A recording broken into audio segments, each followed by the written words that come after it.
अमेरिकी यात्रा के दौरान राहुल गांधी ने बहुत सारी ऐसे बातें कही जिसको लेकर के देश में, भारत में बहुत आलोचना हुई, प्रत्यालोचना हुई। कुछ लोग उसके समर्थन में खड़े थे, कुछ लोग उसके विरोध में, और उन्होंने अपनी 2-3 दिनों की जो यात्रा में अलग अलग जगहों पर बयान दिया। उसका लब्बो-लुआब ये था कि वो सरकार और बीजेपी और आरएसएस के खिलाफ हमले कर रहे थे और एक तरीके से ये बताने की कोशिश कर रहे थे कि भारत का जो लोकतंत्र है वो बिल्कुल मृतप्राय है। वहाँ की संस्थाओं पर सरकार और आरएसएस के कब्जे हैं। और एक बात ये कह रहे थे बार बार वो कि विपक्ष का मतलब सिर्फ होना नहीं, विपक्ष का इंस्टीट्यूशंस को उनके साथ खड़े होना चाहिए। ये एक बहुत ही ऐसी बात है जिसको इंटरप्रिटेशन की ज़रूरत है। साथ ही वो ये भी कह रहे थे कि विपक्ष को अपने एक अल्टरनेट नैरेटिव्स की ज़रूरत है। तो यूएस में उस ऑडियंस के सामने इस तरह की बातें रखना, जब प्रधानमंत्री की एक यात्रा शेड्यूल है 21 से 24 जून के बीच में, जो कि बहुत महत्वपूर्ण बातचीत होने वाली है, कई सारी डिफेंस से रिलेटेड चर्चाएं होनी है, कुछ हो सकता डील्स भी हों, ऐसे में उससे कुछ समय पहले इस तरीके का माहौल बनाना एक तरीके से आलोचना को न्योता देना है और इसीलिए काफ़ी ज़्यादा उस पर बातचीत हुई। इस बीच व्हाइट हाउस की एक प्रेस कॉन्फ्रेंस में एक पत्रकार ने जब पूछा कि क्या भारत में लोकतंत्र इस तरीके से खतरे में है, तो व्हाइट हाउस के प्रवक्ता ने, जॉन किर्बी ने, ऑफिशियल स्टेटमेंट दिया। उन्होंने इस बात को बताया कि भारत एक बहुत ही लाइवली और रोबस्ट डेमोक्रेसी है। आइए उनको सुनते फिर इस बातचीत को आगे बढ़ाएंगे।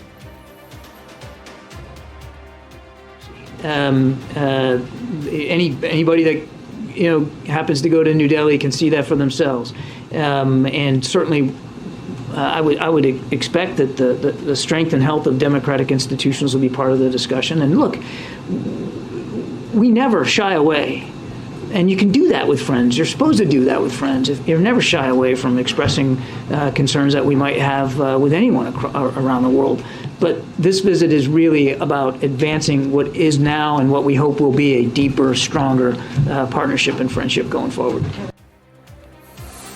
तो वो कह रहे हैं कि एक बहुत ही डीप रिलेशनशिप है हमारी रिश्तेदारी है। रिश्तेदारी इन द सेंस कि बहुत जब आप राजनीतिक या कूटनीतिक संबंधों की बातचीत करते हैं तो उसमें आप बहुत डीपली रूटेड होते हैं, तभी वो संबंध बनते हैं। तो क्या वाकई राहुल गांधी विदेश की धरती पर जाकर एक नैरेटिव बनाने की कोशिश कर रहे थे प्रधानमंत्री की यात्रा से ठीक पहले, जिसका बहुत करारा जवाब अमेरिका की तरफ से दिया गया है, सरकार की तरफ से दिया गया है? तो ये उनके इस नैरेटिव्स को फिजल आउट करता है, या वो कुछ ऐसे मुद्दे खड़े करने की कोशिश कर रहे हैं जिसका ऑडियंस एक्चुअली भारत में है, लेकिन वो विदेश में जाके ये बात कर रहे हैं, या बिग नैरेटिव्स बनाने की कोशिश कर रहे हैं, तरह तरह की बातें कर रहे हैं। इसी के बाद हम समझने की कोशिश करेंगे कि दरअसल इसका मकसद क्या है और क्या राहुल गांधी को एक करारा जवाब मिल गया है, या ये चीज़ जितनी दिख रही है उससे कहीं ज़्यादा डीप रूटेड है। हमें उसको उसी संदर्भ में समझने की कोशिश करनी चाहिए। मेरे साथ बातचीत करने के लिए 4 बहुत ही वरिष्ठ लोग हैं। मैं आपका परिचय कराता हूँ। शेखर अय्यर जी हमारे साथ हैं, जो बहुत ही वरिष्ठ पत्रकार हैं और लंबे समय से दिल्ली की लुटियंस जोन्स की, मैं लिबर्टी लेके कह सकता हूँ कि वहाँ की पॉलिटिक्स को समझाएं। शिवकांत शर्मा जी हमारे साथ हैं, जो बीबीसी में बहुत लंबे समय तक संपादक रहे हैं और खुद लंदन में भी रहते हैं इस समय। प्रेम कुमार जी हैं, सीनियर जर्नलिस्ट हैं हमारे साथ, वो भी जुड़ेंगे। और मेरे दोस्त राहुल वर्मा, जो सेंटर फॉर पॉलिसी रिसर्च के फेलो हैं और पॉलिटिकल कमेंटेटर हैं। आप सबका सर बहुत बहुत स्वागत है इस चर्चा में। शेखर सर, बहुत सीधा सिंपल सा सवाल है, लेकिन इसका जवाब मुझे पता है कि बहुत उलझा हुआ हो सकता है, या उसको समझने की कोशिश करनी चाहिए कि ये जो कुछ पिछले कुछ दिनों में हुआ और जिसमें कि यूएस को ऑफिशियल स्टेटमेंट एक देना पड़ा इंडिया के बारे में, और जो राहुल जिस ऑडियंस को एड्रेस करना चाहते थे, मैं एकदम सिंपल लफ्ज़ों में आपसे समझना चाहता हूँ, मेरे दर्शक समझ चाहते हैं कि राहुल जो ये यात्रा कर रहे थे, जिस ऑडियंस को कैटर करने की कोशिश कर रहे थे, वो क्या थी? एक नैरेटिव बनाने की यात्रा थी, पीआर एक्सरसाइज थी, एजेंडा फॉर्मेशन था, क्या था वो? नहीं नीरज जी, राहुल का यात्रा तो बड़ा क्लियर एजेंडा था कि क्योंकि वो जिस तरह इसकी प्लानिंग भी हुई थी ठीक 1 महीना पहले, मतलब प्रधानमंत्री वहां पहुंचने से पहले वो चाहते थे वहां पे एक एटमॉस्फेयर बना दे कि ताकि ये सारे सवालें आए, खास करके लोकतंत्र को लेकर, इंस्टीट्यूशंस को लेकर, ताकि मोदी जी को ऐसा कुछ बेनिफिट ना हो, कम से कम अमेरिकन परसेप्शन में, कि बड़े पावरफुल लीडर आ रहे हैं, बड़े स्टेबल सरकार को हेड करते हैं और अमेरिका के लिए एक लंबा लॉन्ग स्टैंडिंग अलाय होंगे, क्योंकि इस विजिट जो है एक स्टेट विजिट है। स्टेट विजिट अमेरिकन के जो पैरेलल्स में अगर देखेंगे उसकी बहुत महत्व रखता है और बहुत अहम है उसमें। खास बात यह है कि देखिए, स्टेट विजिट एक राष्ट्रपति, अमेरिका के राष्ट्रपति अपने कार्यकाल में, जो 4 साल के कार्यकाल में कुछ चुने हुए नेता को देते हैं। अब प्रेसिडेंट बाइडेन ने लास्ट मेरे ख्याल में फर्स्ट स्टेट विजिट उन्होंने इनवाइट किया फ्रेंच प्रेसिडेंट को, मैक्रोन को, जो अभी दिसंबर में आके गए। तो बड़े स्ट्रांग अलाइज के साथ स्टेट विजिट होता है जब बहुत तैयारी हुई है, उस रिलेशनशिप पे बहुत चीजें आइडेंटिफाई हुई है, कुछ एग्रीमेंट्स होंगे, क्योंकि ये बड़ी सेरेमोनियल होती है कि आप जैसे पहुंचेंगे वॉशिंगटन डीसी में, आपको एयरपोर्ट से ही स्वागत किया जाएगा, फिर आपको इन्विटेशन होती है ब्लेयर हाउस, जो व्हाइट हाउस के कॉम्प्लेक्स के अंदर, वहां पे आपको you will be the guest of the president, और स्टार्ट में एक डिनर, प्रेसिडेंट बाइडेन आपके लिए डिनर देंगे। ये बहुत खास होती है। लास्ट ऐसे स्टेट विजिट हुआ था 2009 में, जब डॉक्टर मनमोहन सिंह गए थे। वो भी आप जानते हैं उस समय बहुत इंपॉर्टेंस दी गई थी इंडो यूएस न्यूक्लियर डील के लिए। तो प्रधानमंत्री कई बार जा चुके हैं, 5-6 बार तो ऐसे गए हैं वो अमेरिका, कभी वर्किंग विजिट, कभी ये विजिट, ऐसे कई बार हुआ है। या बहुत बार तो न्यूयॉर्क जाते हैं, यूएन जनरल असेंबली का एड्रेस हो। लेकिन इस बार क्या है, देखिए इसमें बहुत प्रिपरेशन हुई है। इस प्रिपरेशन में 2 प्रकार की प्रिपरेशन मैं चाहता हूं उसको थोड़ा डिटेल बताऊं।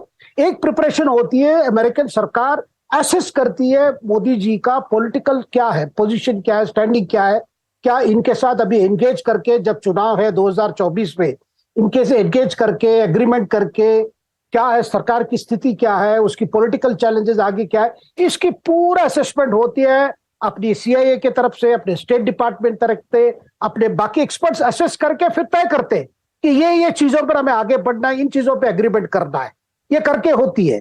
और ये वैसे हम जब जाते हैं, हमारी RAW हो, हमारे एक्सटर्नल अफेयर्स मिनिस्ट्री हो, PMO हो, ये सारे असेस करते हैं कि अभी जाके बाइडेन सरकार, प्रेसिडेंट बाइडेन, क्योंकि वहां भी अभी शुरू हो जाएगा अगले साल से प्रेसिडेंशियल, पूरा प्राइमरी से लेकर एक इलेक्शन मूड आ जाएगा।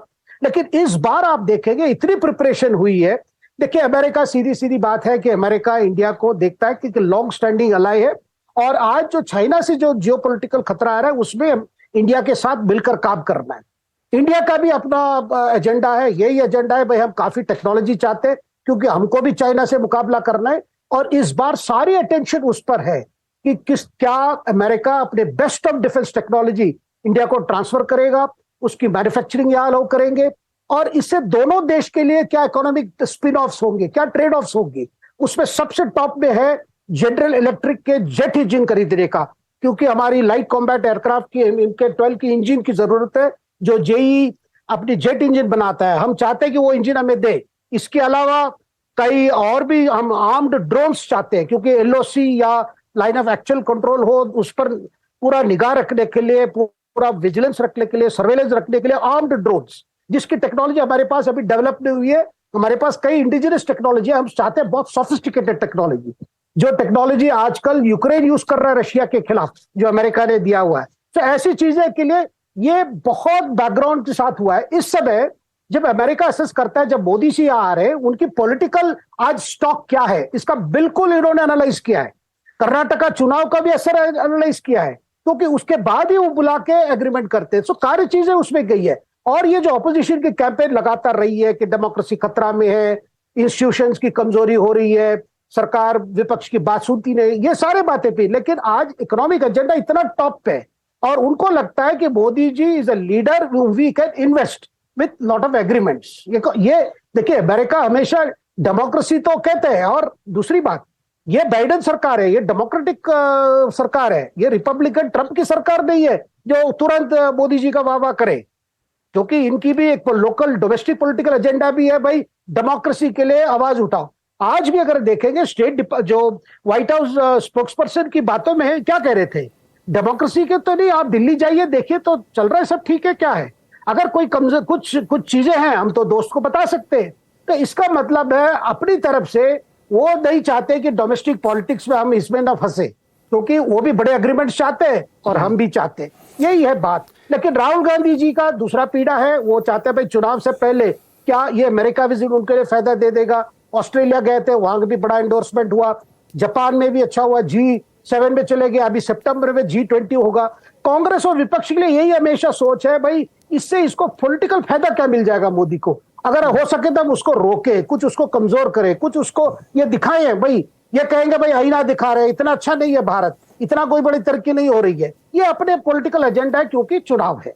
नीरज जी जी, इससे ऐसा लगता है कि ये एक टूल किट का हिस्सा था। शिवकांत जी, जब ही शेखर जी कह रहे हैं कि जब कोई देश किसी पॉलिटिकल लीडरशिप या मैं उसको और पॉलिश वे में कहूँ कि गवर्नमेंट में इन्वेस्ट करता है, जब उससे इतने क्लोज रिलेशनशिप अपने बनाना चाहता है, इतनी टाइप करना चाहता है, ऐसे में एक राहुल जी का जो सेंस मिल रहा है मुझे कि वो टूल किट का हिस्सा है कि वार्ता से ठीक पहले, मतलब इस विजिट से ठीक पहले आप जाइए और वहाँ पे इस तरीके की बातें करिए, जिसमें कि वहाँ के स्टेट डिपार्टमेंट आके ये बयान दे कि नहीं ऐसा कुछ भी नहीं है। हम तो मैं ये मानता हूँ कि अमेरिकन आर वेरी श्रूड, इसमें कोई शक नहीं, मैं ऑन एयर कह रहा हूँ ये कि वो बहुत अच्छे से समझते हैं कि उनको किससे किस तरीके के रिलेशनशिप रखने हैं with in this democratic government. बहुत सारे लोग, इवन कमला हैरिस भी बहुत ज़्यादा प्रो इंडियंस नहीं मानी जाती, उसके बावजूद वो एक रिलेशनशिप यहाँ रखने चाहते हैं। कमज़ोर गवर्नमेंट के साथ कौन बिजनेस करेगा?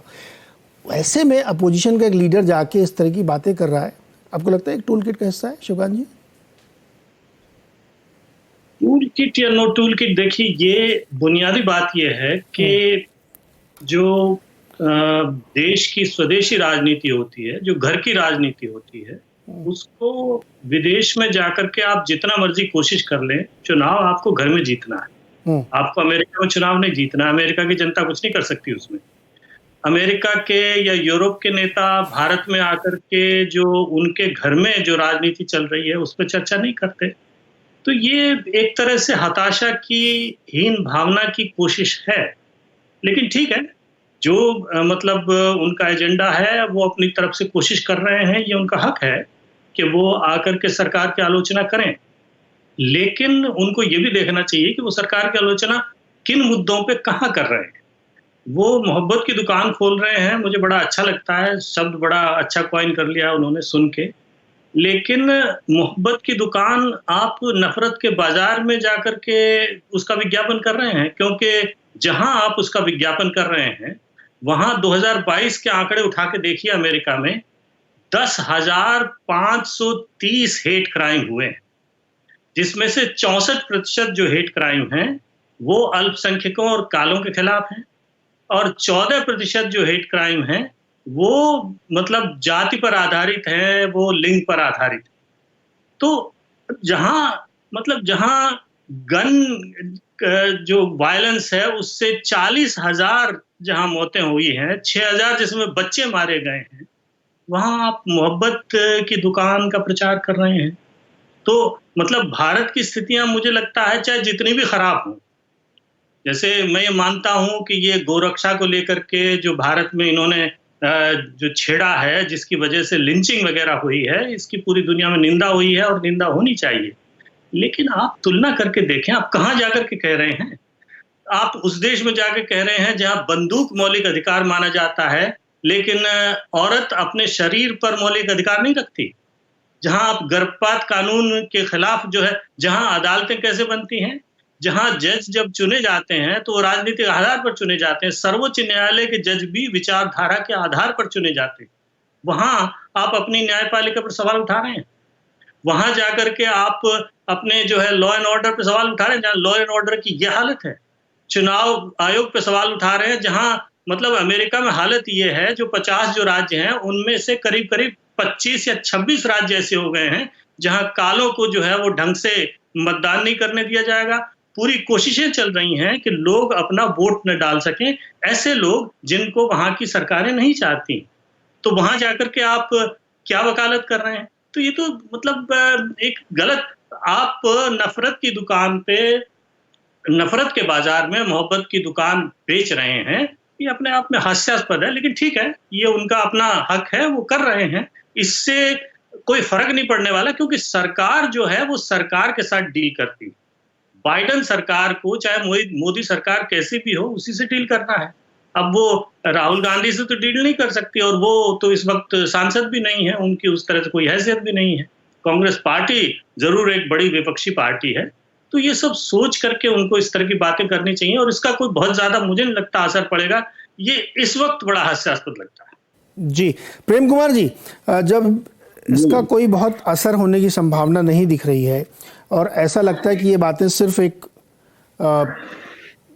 सरकार की या मतलब इवन आरएसएस की और बीजेपी की बदनामी करने के लिहाज से आप ऐसी जगह पे एक नैरेटिव बनाया जाए जहाँ के वोटों का भी कोई असर नहीं आपको, कि वहाँ से कुछ मतदान भी आपको हो जाएगा, तो इसका मकसद क्या है? राहुल गांधी जी का उद्देश्य क्या है? जी नीरज जी, देखिए राहुल गांधी दो देशों के बीच कोई सेतु तो है नहीं, न डिप्लोमेटिक रूप से कुछ कहने की स्थिति में। दो देशों के संबंध आपस में डिप्लोमेटिक रिश्ते से निर्धारित होते हैं, दो देश के राष्ट्राध्यक्ष बात करते हैं, उसमें तो कोई हस्तक्षेप है ही नहीं राहुल गांधी का के भाषण का, उनके वहां जाने का। वो उनसे बात कर रहे हैं, किन लोगों के बीच बात कर रहे हैं? वो सब एनआरआई हैं, भारतीय मूल के हैं और सबके सगा संबंधी हिंदुस्तान में रहते हैं। और जब नरेंद्र मोदी जी जब वहां बोलते हैं सब कुछ चंगा सी, तो वो भी पॉलिटिकल ही बात होती है। तो क्या विपक्ष कुछ नहीं बोल सकता कि सब कुछ चंगा नहीं सी? ये भी बोल सकता है। तो अगर एक गलत है तो दूसरा भी गलत है। और विदेश से बाहर नहीं बोलने की जो परंपरा रही है, वो परंपरा पहले थी लेकिन आज टूट चुकी है, और इसको तोड़ा स्वयं नरेंद्र मोदी जी ने है। तो अगर गलत है तो दोनों गलत है। तो एक डेकोरम ही बना लिया जाए कि देश के बाहर कोई कुछ नहीं बोलेगा, जो पद पर है वही देश को रिप्रेजेंट करेगा, तो ऐसा नहीं है। बात यह है कि हम अपने देश की राजनीति में राहुल गांधी कुछ भी बोले, कहीं भी बोले, हम तो ये देख रहे हैं लंबे समय से नीरज जी कि राहुल गांधी या कांग्रेस को किसी अच्छे विषय पर तो बातचीत करने के लिए डिबेट में, चर्चा में लाया ही नहीं जाता। जब कभी भी राहुल गांधी को कोसना होता है तभी उस पर चर्चा होती है मुख्य धारा की मीडिया में, जबकि ऐसा विपरीत देखें तो सत्ताधारी दल के साथ नहीं होता। जब उनकी तारीफ करनी होती तभी उनकी चर्चा होती है। तो ये भी स्पष्ट है कि एक किस्म का अन्याय जो है भारत का विपक्ष झेल रहा है। हाँ, आपने संबोधन में कहा था, बहुत महत्वपूर्ण बात कही थी नीरज जी, कि राहुल गांधी जी ने जो वहां कहा कि जो संवैधानिक संस्थानें हैं या दूसरे इंस्टीट्यूशंस हैं, उनको विपक्ष का साथ देना चाहिए। ये बात निश्चित रूप से डिबेटेबल है, एक्सेप्टेबल भी नहीं हो सकता, क्योंकि संवैधानिक संस्थाओं या विभिन्न संस्थानों का ये तो हम एक्सपेक्ट कर सकते हैं कि वो विपक्ष के खिलाफ काम ना करे। इसी भाषा को ऐसे तो बोल सकते हैं कि वो किसी का इंस्ट्रूमेंट बनकर काम न करे, लेकिन वो विपक्ष के साथ या सत्ता पक्ष के साथ किसी के साथ भी वो रहे, ये बात मानी नहीं जा सकती। ये आपने बहुत जेन्युइन सवाल उठाया है, बहुत जेन्युइन बात कही है, तो ये डिबेटेबल है। मगर राहुल गांधी वहां कोई देश के खिलाफ बोल रहे हैं ऐसा नहीं है, कोई डिप्लोमेटिक रिश्ते को खराब कर रहे हैं ऐसा नहीं है। और जो बाइडेन ने जो भी कहा है वो बातचीत के माहौल को सही करने के लिए डिप्लोमेटिकली जो उनको एक राष्ट्राध्यक्ष के रूप में करना चाहिए वो कर रहे, कि हम भारत के प्रधानमंत्री आ रहे हैं तो उनके साथ बातचीत जो है एक अच्छे माहौल में हो, तो इसलिए उन्होंने डिप्लोमेसी के तहत बयान दिया है। तो सब कुछ इसमें मुझे कहाँ कौन सी बात आपत्तिजनक लग रही है, कहाँ राहुल गांधी ने अपमान कर दिया, ये मेरी समझ में तो नहीं आ रहा है नीरज।